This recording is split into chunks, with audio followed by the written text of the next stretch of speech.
And it will be our third baby boy, so we'll take whatever prayers you can give. We certainly need them.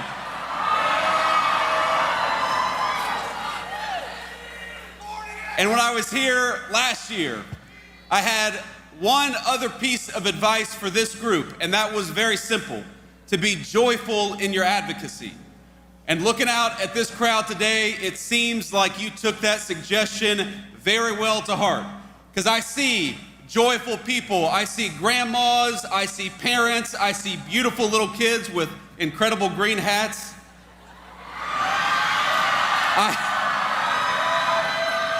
Now, did you all dress like that so that if you lost yourselves, you could find everybody? Okay, that's a good plan. I'm gonna take that advice back home. The theme of this year's March for Life, as most of you all know, is that life is a gift. And I know for me personally, this year there is so much to be thankful for. I'm grateful to my own family, for my beautiful wife, Usha, and that God has given us the miracle of new life again.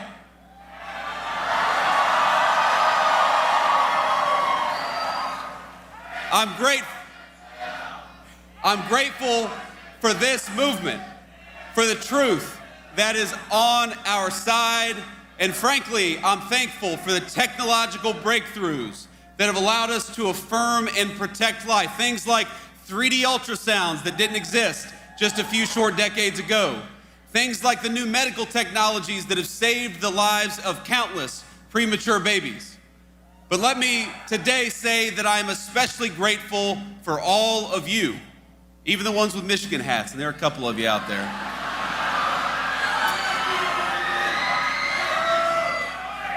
For the thousands of men and women and children, for the church groups, the school groups, the grandparents and the toddlers and everyone in between who braved this chilly Washington afternoon. All of us in the Trump administration, from the president on down, we thank you for your prayers, we thank you for your perseverance, and we thank you that for today, we are all marching for life.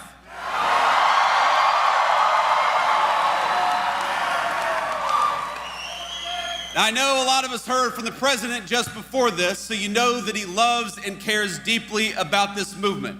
And it's why he has fought for the pro-life cause and why we do it in this administration. And it's why 3 years ago, we cannot forget, he delivered and his Supreme Court justices delivered the most important Supreme Court decision of my lifetime.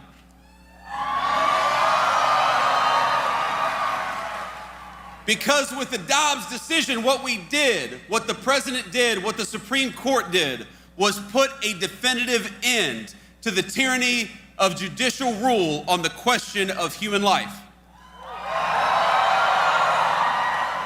He shattered a 50-year culture of disposability, one that treated human life as expendable the moment that it became inconvenient. And he empowered our nation and our movement to build a culture of life from the grassroots up. And over the last year, I gotta brag a little bit, our administration has worked very hard to lead that effort and to pick up the pieces, to clean up the wreckages of 5 decades of bad policy on the question of life.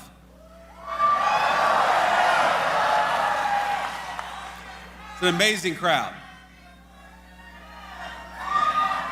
Now, our vision is simple. We want life to thrive in the United States of America.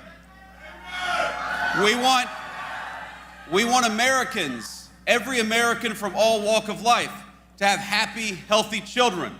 And we want them to raise those kids with confidence that their kids are going to do well and grow up in safety and prosperity, that they'll have access to good jobs, great schools, safe streets, and warm houses in which to raise their kids.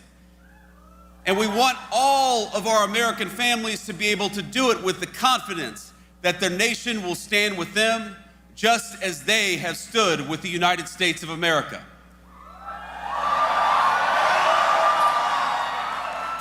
Now, you all know this very well, that building a culture of life requires persuasion. And that's what's so different about this moment compared to the moment that was dominated by the Supreme Court for 50 years. We're not trying to argue to the Supreme Court anymore. We are trying to argue to our fellow citizens that we must build up that culture of life. And as you know, that effort is going to take a lot of time, it's going to take a lot of energy, and it's going to take a little bit of money. And that's why we're here, because you know that. We're marching for life because we want our wonderful fellow Americans, even if they don't disagree with us, to know that life is worthy, it is worthy of protection, and that is why we march today.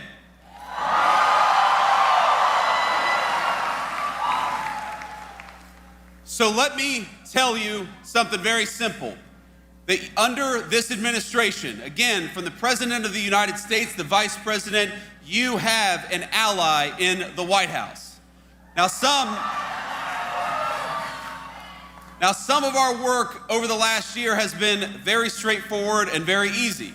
We started by undoing the evils we saw under the previous administration. Like, for example, throwing priests and grandmothers in prison for praying outside a clinic. That's over. We stopped it.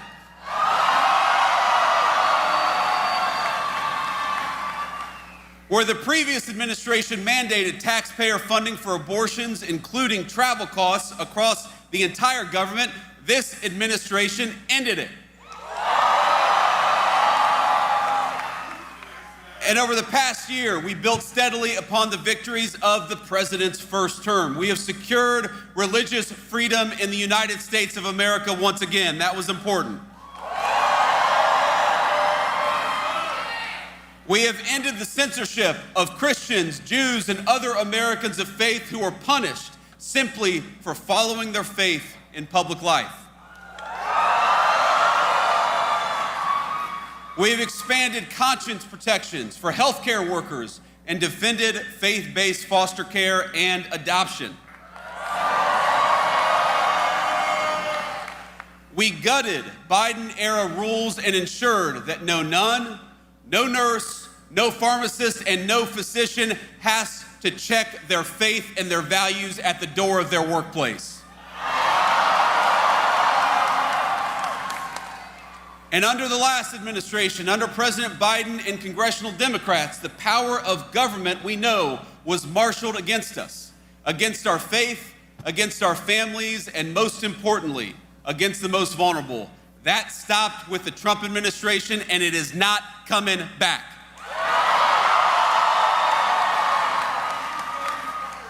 Just this week, we took action to force Illinois into compliance with the Weldon Amendment and stop making healthcare providers refer for abortions. That was a big one. And as the president knows better than anybody, if we want to convince more Americans to choose life, we must also choose policies that make family life possible. So we've done that as well. With the Trump accounts, we started at the very beginning of life, investing in every new American child from day one onward. We've stood with parents by boosting the child tax credit as well, because no family should be penalized for choosing to have kids. In fact, we ought to be rewarding for families for choosing to have kids. And when Usha and I were having the debate about whether we were going to have a fourth kid, I said, honey, we've got an expanded child tax credit and we've got the Trump accounts. We got to take advantage of this stuff.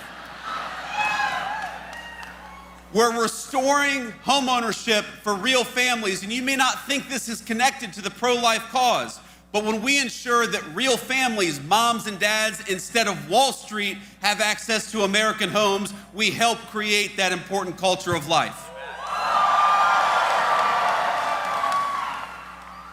And the thing that I'm perhaps the most proud of is that we have been responsible stewards of your tax dollars on this question of life. And so, just yesterday, this administration launched fraud investigations into Planned Parenthood affiliates.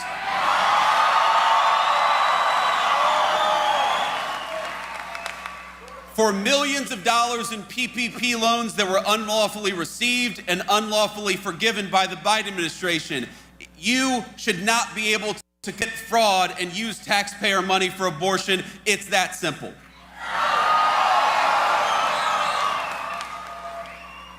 At many of our departments, we've reinstated a ban on the use of fetal tissue in federal research. That's another big one.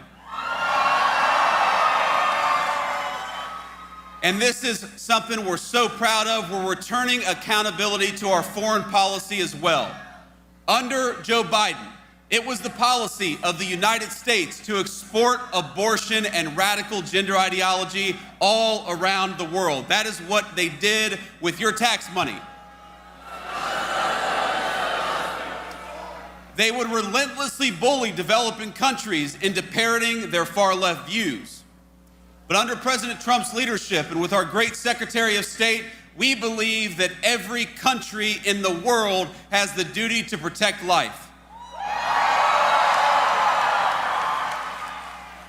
And that it's not our job as the United States of America to promote radical gender ideology. It's our job to promote families and human flourishing.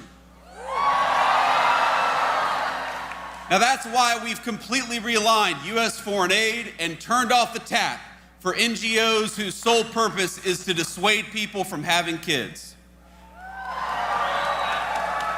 It's why we rejoined the Geneva Consensus Declaration to promote maternal health and strong families all over the world.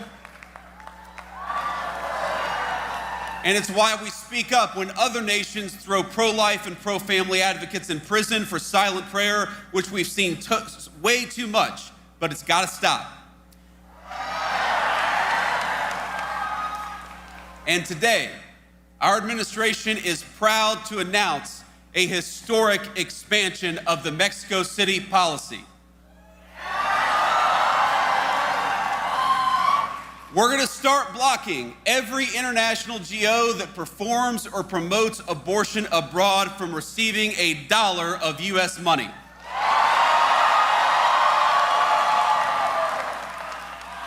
Now, we're expanding this policy to protect life, to combat DEI, and the radical gender ideologies that prey on our children. And with these additions, the rule will now cover every non-military foreign assistance that America sends. All in all, we have expanded the Mexico City policy about 3 times as big as it was before, and we're proud of it because we believe in fighting for life.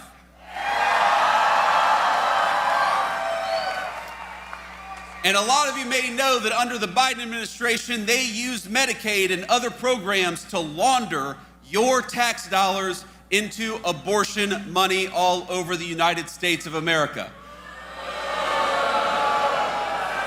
And with the help of our Republican majorities in Congress, with the Working Families Tax Cuts, we stopped that practice once and for all. It's illegal now, exactly as it should be.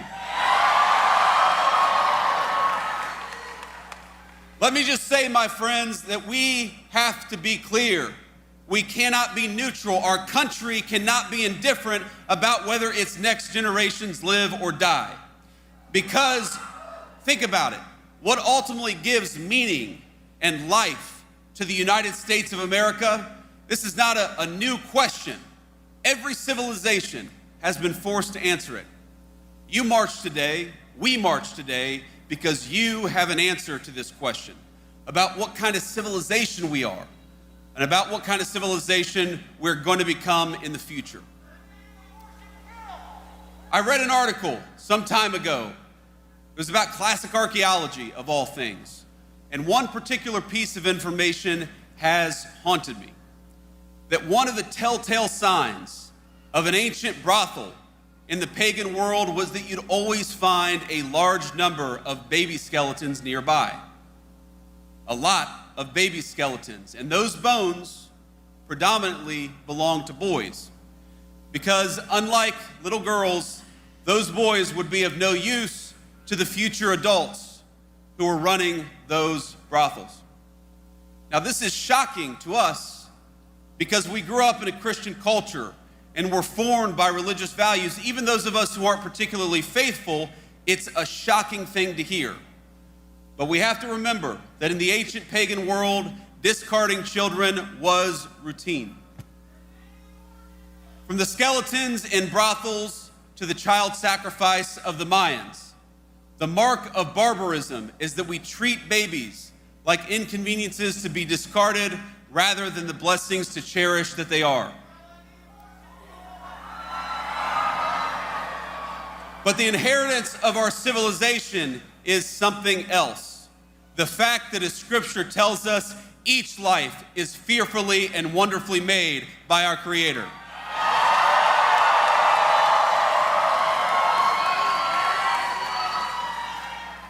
The March for Life, my friends, it's not just about a political issue as important as all this politics stuff is. It is about whether we will remain a civilization under God, or whether we ultimately return to the paganism that dominated the past. Today, the far left in this country tells our young people that marriage and children are obstacles, that it's irresponsible, even immoral because of climate change or some other reason, to encourage our young people to raise a family. They tell us that life itself is a burden, but we here at this march, we know that it's a lie. We know that life is a gift.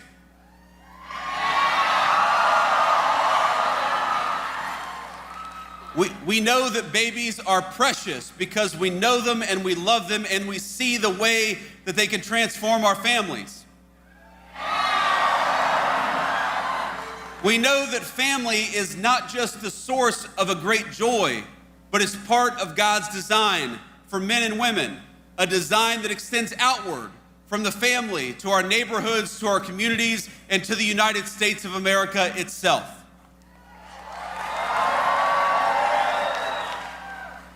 And we here know that treating everyone with dignity isn't always easy. It's not always convenient, but it's the right thing to do. We know that the people telling our young men and women that discarding family and children is a form of liberation, we know that those people are telling a lie. And so, to our fellow Americans, we march in part to serve as a witness. To our fellow Americans, we say, you're never going to find great meaning in a cubicle or in front of a computer screen, but you will find great meaning if you dedicate yourself to the creation and sustenance of human life.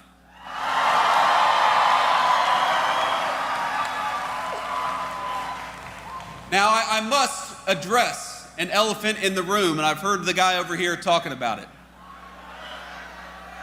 A fear that some of you have that not enough progress has been made, that not enough has happened in the political arena, that we're not going fast enough, that our politics have failed to answer the clarion call to life that this march represents and that all of us, I believe, hold in our hearts. And I want you to know that I hear you and that I understand. There will inevitably be debates within this movement. We love each other, but we're going to have open conversations about how best to use our political system to advance life, how prudential we must be in the cause of advancing human life. I think these are good, honest, and natural debates. And frankly, they're not just good for all of you, they help keep people like me honest, and that's an important thing.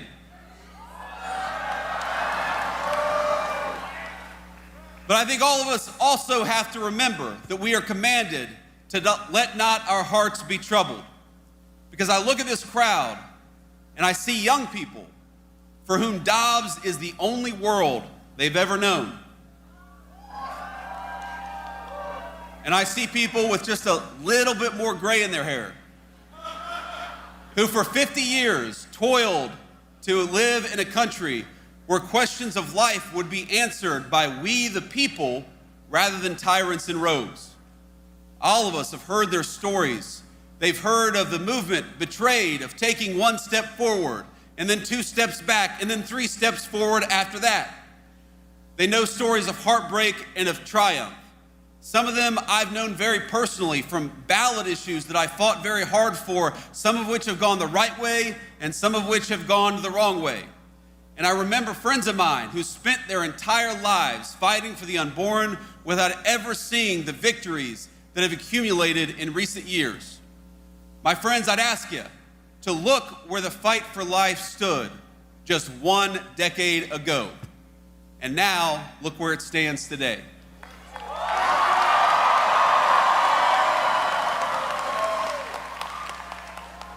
We have made tremendous strides over the last year, and we're going to continue to make strides over the next 3 years to come. But I'm a realist. I know that there is still much road ahead to travel together. Take heart in how far we've come, but don't lose sight of why we march. And so long as you are out there marching for life, I hope you know that the Vice President of the United States will march with you. God bless you all, and thanks for having me.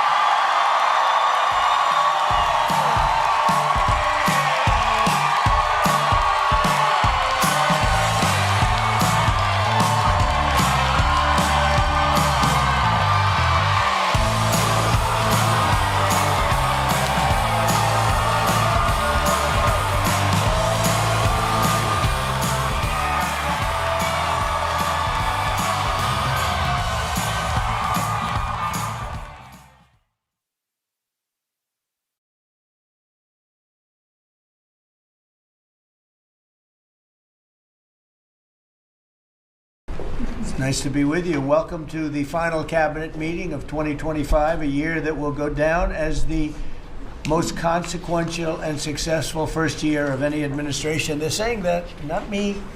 Oh, I say it too, actually, but a lot of people are saying it. And a lot of that is thanks to the men and women in the cabinet. The new and improved cabinet room, I might add. We took pictures down from the vaults. We have vaults downstairs with lots of pictures that haven't been exposed to the world for, in many cases, over 100 years. We brought them up, and we're using them as they should be used. But the cabinet room looks beautiful, like it should now. The Oval Office looks beautiful, like it should. It was not. It was like the rest of the country. It was in disrepair. 1 year ago, our country was dead, and said to me by many leaders, we had a dead country. Now we have the hottest country anywhere in the world. It's true. The hottest country anywhere in the world. Think of that. In 4 long years of the Biden administration, there were just $1 trillion of new investments in the United States in 10 months. We've secured commitments of over $18 trillion. So they had, in 1 year, less than $1 trillion. That's in a period of 4 years. Think of it, 4 years they had less than $1 trillion. In 10 months we have more than $18 trillion. Is that right, Scott? It's even going to be higher than that. It'll be higher by and going up. Sir. And we're waiting for the Supreme Court case, and it's so important and so vital for this country because we're not only respected again, we're putting out wars by our trade policies, and we're taking in hundreds of billions of dollars, and our country is wealthy again and secure again, and it's part of national security, and I hope that goes well. I think it's very important, but when I think of the number, we're going to be over $18 trillion in 10 months, and which is a record times probably 8 or 10 times, I think more than that, for any country. There's never been a country that's had that kind of an investment ever in history, and there's never been a country that's had half of that. It's a tremendous thing that's taking place. We have companies moving in from all over the world, from Mexico, from Canada, from Europe, from China, from Japan a lot. We just had Toyota is going to spend $10 billion, they just announced, on building new plants in this country. Our workers, they're going to be all workers, but they're spending a tremendous amount. So the stock market is at 46 all-time highs. And this last Friday, which is called Black Friday, was the biggest ever online sales that there's ever been by a lot. More Americans are working today than at any time in the history of our country. I mean, these are the facts we have to get out. And, you know, there's this fake narrative that the Democrats talk about, affordability. They just say the word. It doesn't mean anything to anybody. Just say it. Affordability. I inherited the worst inflation in history. There was no affordability. Nobody could afford anything. The prices were massively high. Do you remember when we took over eggs? You did a great job on that, Madam Secretary. Agriculture, Brooke. Eggs were 4 or 5 times higher than they had ever been. They said don't order eggs for Easter at the White House. And we ended up doing it, and we got the egg prices way down, lower than what they were before. But the word affordability is a con job by the Democrats. They say affordable. I watched the other day where some very low IQ congresswoman talked about affordability. She had no idea. Their prices were much higher. As an example, energy, gasoline, we're now at about $2.50 a gallon. We're going to be, I think, at $2 a gallon. We could even crack that at some point. I'd love to do it. And we could do it more easily if we weren't building up the strategic national reserves, which Biden emptied out before the election so that he could try and get elected, meaning he started it, then he got thrown out of the race, and she took over and she kept it going, and they emptied out these strategic national reserves, which are really meant for something else. They're not meant to keep people happy with their gasoline price. They're meant for war. They're meant for problems, big problems. He emptied it out, and then she continued it during the process of trying to get elected. Didn't work out too well for him. And they virtually brought it down to the lowest level, I believe, in history. And it didn't have much of an impact because the prices were very high. But our prices now for energy, but for gasoline, are really low. Electricity's coming down. And when that comes down, everything comes down. But the word affordability is a Democrat scam. They say it, and then they go on to the next subject. And everyone thinks, oh, they had lower prices. No, they had the worst inflation in the history of our country. Now, some people will correct me, because they always love to correct me, even though I'm right about everything. But some people like to correct me, and they say 48 years. I say it's not 48 years, it's much more. But they say it's the worst inflation that we've had in 48 years. I say ever. But whether it's 48 years or ever, it's pretty bad. We had the worst inflation that we've ever had. Since last January, we've stopped inflation in its tracks. And there is still more to do. There's always more to do, but we have it down to a very good level. It's going to go down a little bit further. You want to have a little tiny bit of inflation. Otherwise, that's not good either. Then you have a thing called deflation. And deflation can be worse than inflation. But we have it almost, we'll soon be at a perfect level. But we inherited the worst inflation. But we have 20 states that are now selling gasoline at less than the $2.75. Think of that, $2.75. And it was at $5 under Sleepy Joe. Grocery prices are down with the cost of Thanksgiving turkey this year down 33%. It was lower than 33% lower than under the Biden administration. Egg prices are way down 86%. Thank you. And mortgage rates, despite the fact that we have an incompetent chairman of the Fed, a real dope, who should reduce rates. I saw even Jamie Dimon said he should be reducing rates. I never saw Jamie Dimon say that. I wonder why he said that. But he really said it because he's right. But we have a guy that's just a stubborn ox who probably doesn't like your president, your favorite president. But they're going to be coming down. We'll be announcing somebody probably early next year for the new chairman of the Fed. I talked to Scott about taking the job, but he doesn't want it. You got the greatest job here. Yes, sir. Right? He said, no, I want to stay chairman. I want to stay right where we are, Treasury.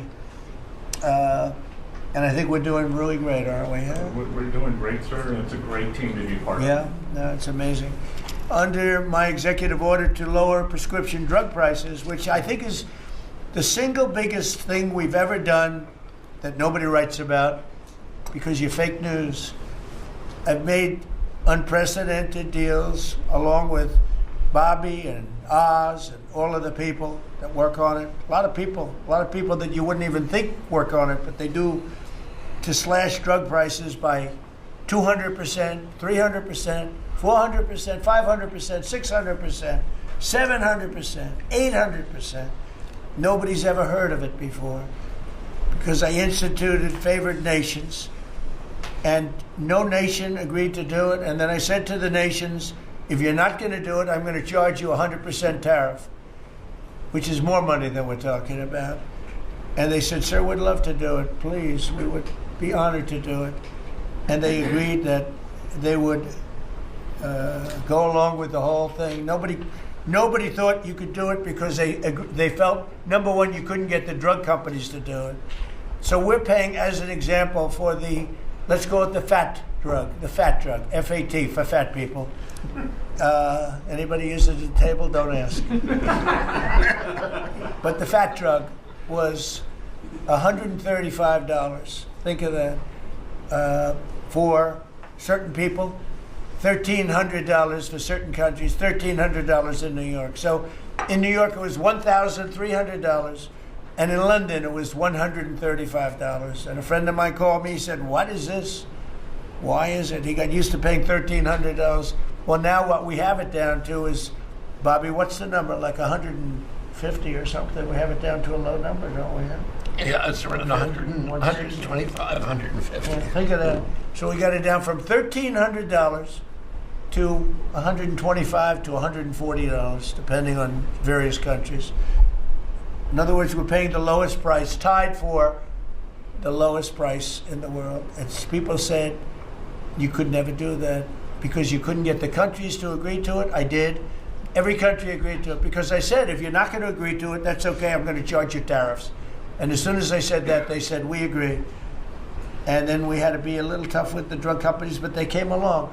The bigger problem was the countries. The countries just wouldn't go along with it, but they did. Every country. So we have reduced drug prices by 500, 600, 700, 800, 900%, depending on the drug, depending on the company, depending on all of the different factors involved.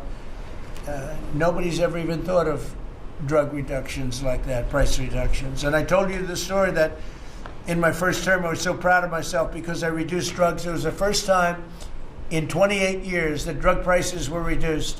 It was 1/4%. 1/4%. And I was so proud of myself. I said, it's the first time in 28 years that drug prices went down over the course of a year, over the course of a presidency. 1 year. 1/4%. I had a news conference. I was so proud. Now I got them down, not 1/4%. I got them down 400, 500, 600% and more. And the fake news won't write about it. And it's going to have a huge impact on healthcare because a big part of it's buying drugs, buying prescription drugs.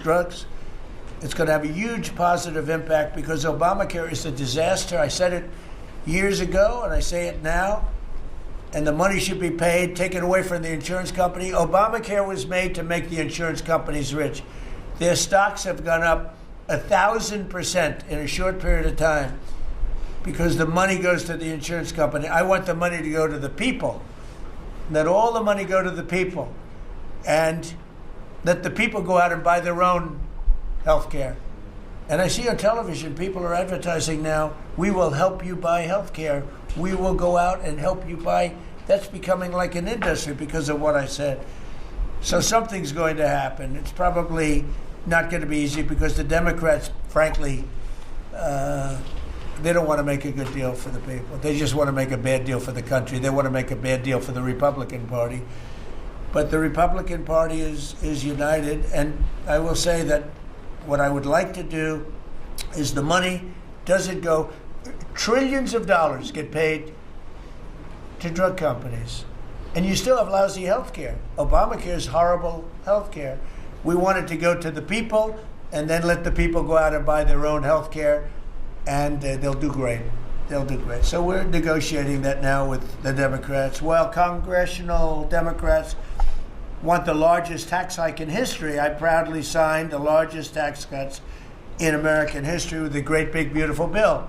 The Great Big Beautiful Bill, the biggest piece of legislation ever signed, and that includes the extension of the original Trump tax cuts. But it's the biggest tax cut ever signed, and it includes no tax on tips, no tax on overtime, and no tax on Social Security. Nobody's ever seen anything like it. So think of that. And in addition, you get, if you buy a car, this is great for our car industry because we have a lot of car plants. We're bringing back the automobile business. 60% of it was stolen because we had incompetent presidents or incompetent trade people. But 60% of it was stolen over the years, and now I think we're bringing it all back. I think we'll be bigger than we've ever been in the auto business. That's not even to mention AI, where we're leading China. We're leading China by a lot. They're not going to catch us. We have to be smart, but if we're smart, they're not going to be able to catch us. They know that. They told me that. Next year is projected to be the largest tax refund season ever. And we're going to be giving back refunds out of the tariffs because we've taken in literally trillions of dollars. And we're going to be giving a nice dividend to the people, in addition to reducing debt. As you know, I inherited a lot of debt, but it's peanuts compared to the kind of numbers we're talking about. So we're going to be making a dividend to the people. And additionally, we're going to be able to reduce debt.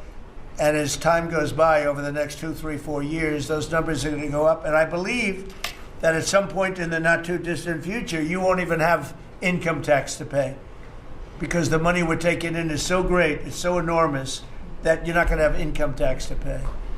Whether you get rid of it or just keep it around for fun or have it really low, much lower than it is now, but you won't be paying income tax. We've slashed $1 trillion in costly job-killing regulations.